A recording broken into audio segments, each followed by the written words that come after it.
நீங்கள் பயப்பட வேண்டியதில்லை. அவர்கள் நமக்கு இரையாவார்கள். அவர்களை காத்த நிழல் அவர்களை விட்டு விலகி போயிற்று. அவர்களை காத்த நிழல் அவர்களை விட்டு விலகி போயிற்று. அவங்க கூட இருந்த நிழல் இப்ப எங்க இருக்குது? நம்ம கூட இருக்கிறார். இது கடைசி. எதிரிகளோடு இருந்த தேவன் இப்ப யார்கிட்ட இருக்கிறாரு? நம்ம கூட இருக்கிறார். முன்னாடி எதிரிகள்கிட்ட இருந்தது. வசனம் சொல்லுது, அவர்களை காத்த நிழல் இப்பொழுது விலகி போயிற்று. கர்த்தரோ நம்மோடு இருக்கிறார். இப்ப யோசிச்சு பாருங்க, எதிரிகள்கிட்ட என்ன இருந்துச்சு? காத்த நிழல். இப்ப அவங்களையும் யார் தான் காப்பாத்தினது? கர்த்தர் தான் காப்பாத்திருக்கிறார். இப்ப அவங்க தேசம் எப்படி இருந்துச்சு? கானான் தேசம் பாலும் தேனும் ஓடுற தேசம். அடுத்த வசனம் சொல்லுது, அரணிப்பான பட்டணம். அவன் ஒரு திராட்சை கொலை தூக்கிட்டு வந்தான். எப்படி இருந்துச்சு? ஒரு கொலை எத்தனை பேர் தூக்கிட்டு வந்தான்? 2 பேர் தூக்கிட்டு வந்தான். அப்படிதானே சொல்லுது வசனம். அவர்கள் ஒரு திராட்சை கொலையை 2 தூக்கி கொண்டு வந்தார்கள். ஒரு திராட்சை கொலையை இவ்வளவு பெருசு இருக்கியா, நீ அந்த தேசத்துக்கு போனோங்கிற, அங்க போய் எங்கத்து சாகிறதுன்னு சொல்லி அவன் கேட்கிறான். ஆனா இவ்வளத்தையும் இது வரைக்கும் யார் தான் காத்ததான்? கர்த்தர் தான் காத்து வச்சிருக்கிறார்.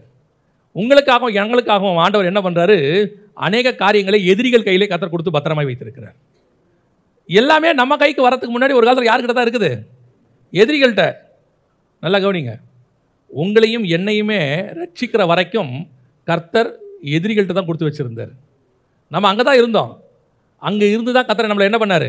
வேறு விரிச்சு கொண்டாந்தார். பல நேரத்தில் ரட்சிக்கப்பட்டு வந்த உடனே நம்ம பரிசுத்தவான் ஆகிடுறோம். அப்படி தானே? ஆமாவா இல்லையா? சரி, நாம் ரட்சிக்கப்பட்டு வந்த வீட்டில் இருக்கிறவங்க இப்போ என்னவா மாறிடுறாங்க? நமக்கு புறஜாதியார். அவன் சொல்லும் போது என்ன சொல்லுவான்? புறஜாதியார். அவர்கள் தேவனை அறியாதவர்கள், அவர்கள் பாவிகள். இவர் இவ்வளோ நேரம் எங்கே இருந்தார்? அந்த வீட்டில் தானே வளர்ந்தார், அந்த வீட்டில் தானே காப்பாற்றப்பட்டார். அந்த பாவிகள் புறஜாதியார்னு சொல்கிறவங்க தானே இவரை வளர்த்தாங்க. இத்தனை வளர்த்தாங்கன்னா கர்த்தர் அவங்களை கொடுத்தாரு. அதில் எந்த மாற்று கருத்தும் இல்லை. கர்த்தர் தானே கொடுத்தாரு. அப்போ இவ்வளோ நாள் இவங்களை பாதுகாத்தது யாரு? அவங்க தான். நீங்கள் எந்த புறஜாதியார்னு சொல்கிறோமோ, எந்த பாவின்னு சொல்கிறோமோ, அவங்ககிட்ட தான் கர்த்தர் நம்மளை என்ன பண்ணியிருக்கிறாரு? கொடுத்து வச்சிருக்கிறாரு. நம் நிமித்தம் அவர்களை ஒரு நிழல் காப்பாற்றி கொண்டு இருந்தது. நாம தான் அந்த திராட்சை கொலை, நாம தான் அந்த பாலும் தேனும் ஓடுற தேசம். நம்மை காப்பாற்றுவதற்கு கர்த்தர் என்ன பண்ணி வச்சிருக்கிறாரு? அங்கே கொடுத்து வச்சிருக்கிறாரு. அவங்கள அப்படியே பத்திரமா வச்சிருக்கிறான். கானானியர் அழகாக வச்சிருக்கிறான், சேஃபாக வச்சிருக்கான் தேசத்தை. யோசித்து பாருங்க. இன்னைக்கு இஸ்ரவேலர்களை பற்றி நம்ம பேசுகிறோம். என்ன பேசுகிறோம்? பயங்கரமான அறிவாளிகள், அவங்க அப்படி பண்ணுறாங்க, இப்படி பண்ணுறாங்க, அயன்டோம் வச்சிருக்கிறாங்க, அவங்களுடைய டெக்னாலஜி அப்படி இருக்குது, எல்லாம் சொல்கிறோம்ல. ஆனால் இஸ்ரவேலர் போகும்போதே அவங்ககிட்ட எப்படி இருக்குது தேசம்? கானான் தேசம் எப்படி இருக்குது? செழிப்பாக இருக்குது, சூப்பராக வச்சுருக்கான். அரணிப்பான பட்டணம், பயங்கர ஸ்ட்ராங்காக சேஃபாக கட்டி வச்சிருக்கான். அப்படின்னா கானானியன் எப்படிப்பட்டவனா இருப்பான்? ஆனால் வசனம் சொல்லுது, இவனுங்க போய் சேர்ற வரைக்கும் அவர்களை ஒரு நிழல் என்ன பண்ணியிருக்கு? காத்து கொண்டு இருக்குது. அப்போ நமக்கு கொடுப்பதுக்காக கர்த்தர் என்ன பண்ணி வச்சிருக்கிறாரு? அதை காப்பாற்றி வச்சிருக்கிறாரு. அதை காப்பாற்றி வச்சதுக்கு ஒரு ஆளை கர்த்தர் ஃபிக்ஸ் பண்ணி வச்சிருக்கிறாரு. இப்போ ஆண்டவர் சொல்றாரு, அங்கே இருந்த தேவன் இப்போ எங்கே இருக்க போறாரு? நம்மோடு இருக்க போகிறார். இதுதான் கடைசியாக நமக்கு வரக்கூடிய ஆசீர்வாதம். ஆண்டவர் அநேக பொக்கிஷங்களை எங்கே வச்சிருப்பார் தெரியுமா? அந்தகாரத்தில் வச்சிருப்பாரு. அப்படிதான் வசனம் சொல்லுது. ஏசாயா 45:2-3 என்ன சொல்லுது? நான் உனக்கு முன்னே போய் கோணலானவைகளை செவ்வையாக்குவேன். உன்னை பெயர் சொல்லி அழைக்கிற இஸ்ரவேலின் தேவனாகிய கர்த்தர் நானே என்று நீ அறியும்படிக்கு வெண்கல கதவுகளை உடைத்து இருப்பு தாழ்பாள்களை முறித்து அந்தகாரத்தில் இருக்கிற பொக்கிஷங்களையும் ஒளிப்பீடத்தில் இருக்கிற புதையல்களையும் உனக்கு கொடுப்பேன். என்ன பொக்கிஷம்? அந்தகாரத்தில். அந்தகாரம்னா நம்ம எல்லாருக்கும் தெரியும், இருள். அந்தகாரங்கிறது பைபிளை பொறுத்த வரைக்கும் பாவம். ஆனால் பொக்கிஷம் எங்கே தான் இருக்குது? நீங்கள் நான் ரட்சிக்கப்படுறது வரைக்கும் எங்கே இருந்தோம்? அந்தகாரத்தில் இருந்த பொக்கிஷம். நீங்கள் நான் அந்த அந்தகாரத்தில் இருக்கிற பொக்கிஷம். ஆனால் கர்த்தர் ஒரு நாள் புறஜாதியாரை அனுப்பி நம்மை அந்த பொக்கிஷத்தை கர்த்தர் பத்திரமாய் பாதுகாத்து வச்சிருந்தார். ஒரு நாள் கர்த்தர் புறஜாதியார் காலம் வரும்பொழுது, கோரேசின் காலம் வரும்போது அந்தகாரத்தில் இருக்கிற பொக்கிஷத்தை வெளியே எடுத்தார். உங்களை எண்ணி அங்கிருந்து மீட்டு கொண்டு வந்தார். அது வரைக்கும் நம்மை ஒரு நிழல் காப்பாற்றி கொண்டிருந்தது. 8வது படிக்கும் போது நினைக்கிறேன், ஸ்கூலுக்கு போகும்போது ஒரு மாடு திடீர்னு மிரண்டு ஓடி வந்து தூக்கி அடிச்சிச்சு. அன்னைக்கும் கர்த்தர் கிருபையாய் என்னை காப்பாற்றினார். அன்னைக்கும் காப்பாற்றினார். இப்பவும் சொல்லுவேன், ஒரு நிழல் நான் அந்தகாரத்தில் இருக்கும் போதே என்னை காப்பாற்றி கொண்டு இருந்துச்சு. நான் கானானுக்குள் இருக்கும் போதே அந்த நிழல் என்னை காப்பாற்றிக்கிட்டே இருந்துச்சு. ஆண்டவருக்கு தெரியும், ஒரு நாள் இந்த பொக்கிஷம் தேவைப்படும். நீங்களும் நானும் தேவைப்படுவோம். 18 வயசில் ரட்சிக்கப்பட்டீங்க, 20 வயசில் ரட்சிக்கப்பட்டீங்க, 30 வயசில் ரட்சிக்கப்பட்டீங்க. அந்த 30 வருஷமும் அந்தகாரத்துக்குள் உங்களை காப்பாற்றினது யார்? அதான் வசனம் சொல்லுது, அவர்களை காத்த நிழல். யார்? கானானியர். அவங்ககிட்ட இருக்கிற எதையும் கற்றுக்காத. ஆண்டவர் சொல்றார், அவங்ககிட்ட இருக்கிற எதையும் கற்றுக்காத. யார் கானானியர்கள்? கானானியருடைய வழிபாடுகள் எல்லாம் அருவருப்பானவைகள் பைபிள் சொல்லுது.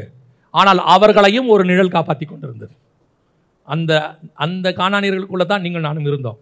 கர்த்தர் அருவருக்கிற எத்தனையோ வழிபாடை நம்ம செஞ்சுக்கிட்டு இருந்தோம். கர்த்தர் அருவருக்கிற எத்தனையோ பாவத்தை நம்ம செஞ்சுக்கிட்டு இருந்தோம். ஆண்டவர் சொல்கிறாரு, அன்னைக்கும் உன்னை தான் நான் தான் என்ன செஞ்சுட்டு இருந்தேன், காப்பாற்றிட்டு இருந்தேன். இப்போ அவர்களை காத்த நிழல், என்னைக்கு நான் இயேசுவை ஏற்றுக்கொண்டு தேவ ஜனமாக மாறிட்டேனோ இப்பொழுது அது நம்மை காப்பாற்றி கொண்டு இருக்கிறது.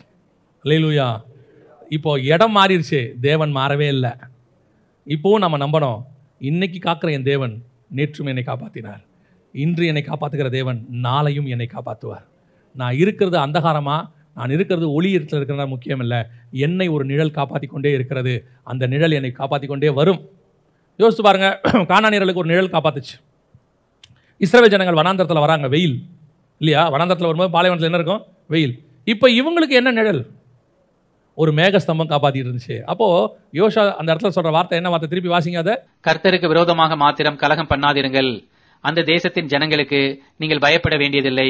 அவர்கள் நமக்கு இரையாவார்கள். அவர்களை காத்த நிழல் அவர்களை விட்டு விலகி போயிற்று. அவர்களை காக்கின்ற நிழலா, காத்த நிழலா?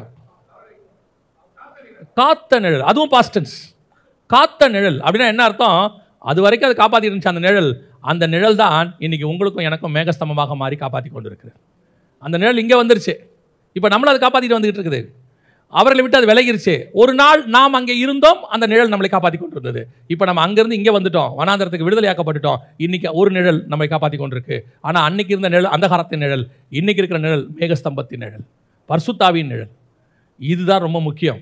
ஒன்று மட்டும் நமக்கு தெரியணும், நான் அந்தகாரத்தில் இருக்கும்போதும் சரி காப்பாற்றி கொண்டிருந்தது கர்த்தர் தான். இப்போ நான் மாறி இங்கே வரும்போதும் சரி என்னை காப்பாற்றி கொண்டிருக்கிறது கர்த்தர் தான். அதே தான் ரட்சிக்கப்படாமல் இருக்கிறாங்க பாருங்கள், உங்கள் வீட்டார், உங்கள் நண்பர்கள், அவர்களையும் இன்னைக்கும் காப்பாற்றி கொண்டிருப்பது யார் தான்? கர்த்தர் தான் காப்பாற்றிட்டு இருக்கிறார். பல நேரங்களில் கர்த்தருடைய கரம் தான் அங்கே இருக்கு. எதுக்கு தெரியுமா? அவர்களும் அந்தகாரத்தில் இருக்கிற பொக்கிஷம். அவர்களும் அந்த நிழலிலிருந்து ஒரு நாள் எந்த நிழலுக்கு வருவாங்க தெரியுமா? இந்த மேகஸ்தம்பம் என்கிற நிழலுக்கு வருவாங்க, வெளிச்சத்தின் நிழலுக்கு வருவாங்க, ஒளியின் நிழலுக்கு வருவாங்க. அதுக்கு தான் கர்த்தர் வச்சிருக்கிறார்.